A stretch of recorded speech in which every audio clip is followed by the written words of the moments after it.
I'd like to welcome on our next guest, Deanna Lorraine, a Republican running to unseat Speaker Pelosi in California's 12th District.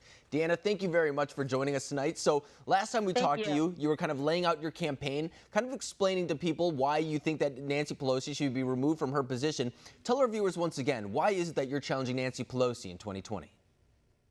Well, when you hear the words out of her mouth, when you see the antics of her, when you see her behavior, her sheer disrespect for Americans, her disrespect for veterans, I don't know about you, but when I saw her rip up the president's speech the other night, I thought it was more than just a funny antic. I thought it was absolute disrespect, like a huge spit in the face to all Americans and to our processes. There is just no decorum there. And so when I see that, how could you not be enraged? How can you not want to fight that? It literally gets my Sicilian blood going, okay?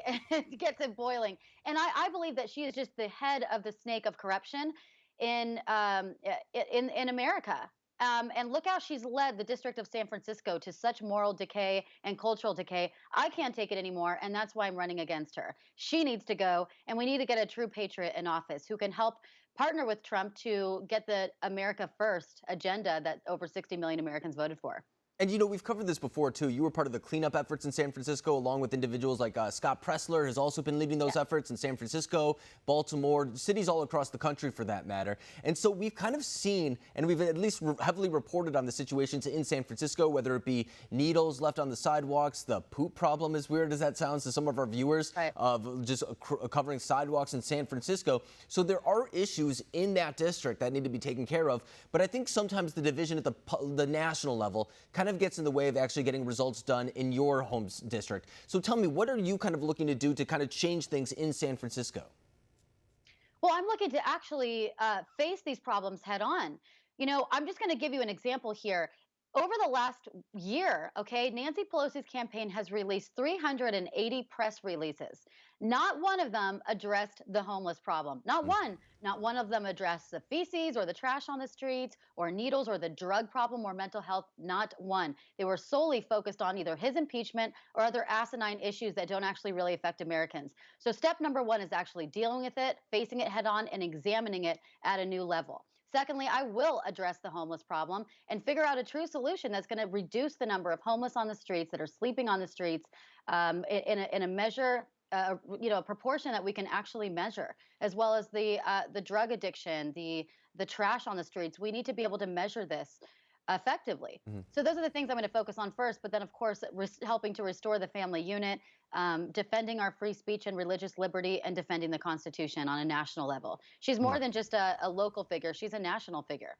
And it's kind of interesting, too, because actually San Francisco is kind of symbolic of the things that Democrats claim to hate so much. I mean, you talk about income inequality. There's probably no better example of that in the entire country than San Francisco. I mean, you have the tech elites, and then you have people, a very bad homeless problem. So, I mean, the disparaging difference right there is astronomical, maybe more so than any other city in the country.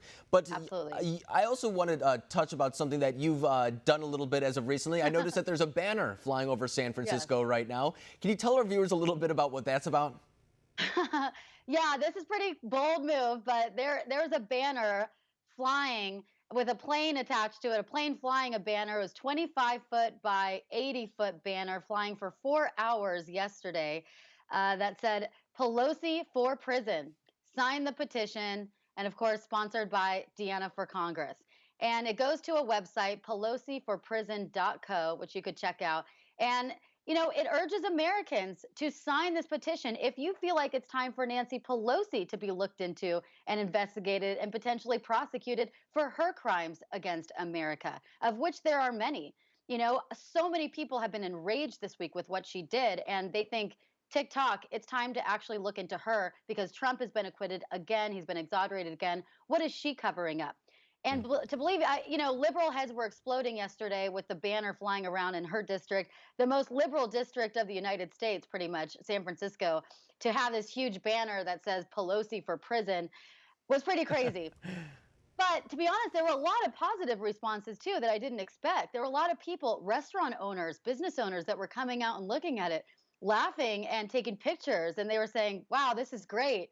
And when they found out that I was behind it, they were actually really excited and said someone needs to start being bold around here in San Francisco and get the Sure. closeted conservatives out of the closet. Yeah, and for all of our viewers who didn't see that banner and don't have the web address, you can find out more about Deanna's campaign at deannaforcongress.com.